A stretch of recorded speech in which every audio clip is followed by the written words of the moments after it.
We all know that Obamacare is an unmitigated disaster, and the Democrats, like Walz, who voted for it, have inflicted enormous pain and punishment on the people of southern Minnesota.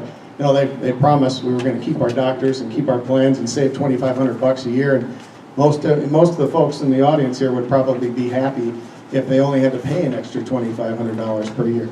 But by and large, the way I look at it is you have to have big ideas to make this thing different. Competition, transparency, and cost. I think we have to change taxes and so forth.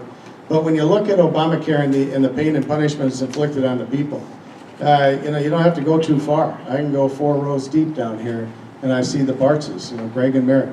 And I remember talking to them about how before Obamacare their premiums were X, after Obamacare they're paying $25,000 a year for premiums with deductibles so high the insurance is worthless.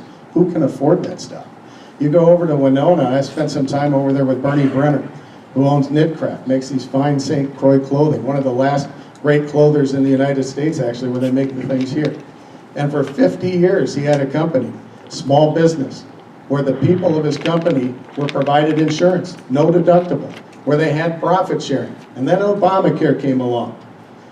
Now the employers are paying $1,000 or $2,000 a year. They have a deductible, and when you have people making $16, $17 an hour, they just got a reduction in their pay of $2 or so an hour. That's the type of stuff, and by the way, no more profit sharing because of Obamacare. You know, what's been going on in Washington on this issue, not good. I'm not real happy with where we are, the Republicans. I think they'll get it together at some point. But what we need are competition across state lines to try to put downward pressure on cost. Competition works every time. We need transparency in cost.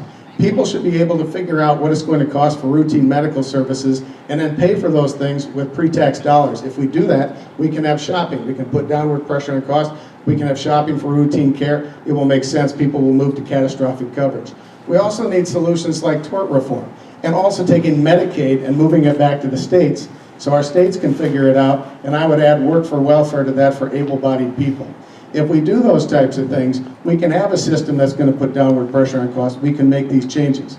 I think overall, we're very disappointed in what's been going on in Washington on this issue. You know, the Republicans have failed. However, the Democrats got it worse. They've got no solutions to fix Obamacare. Their only solutions are single payer, Medicare for all. And you know what Medicare for all is? VA care for everyone. If you think it's bad now, wait until the government gives it to you for free. The taxes are up. We're going to exacerbate our doctor shortage. We're going to have long lines. It's going to degrade medicine. Medicare for all, single payer, would be a devastating blow to Rochester, the Mayo Clinic, and all of our fine hospitals across the district.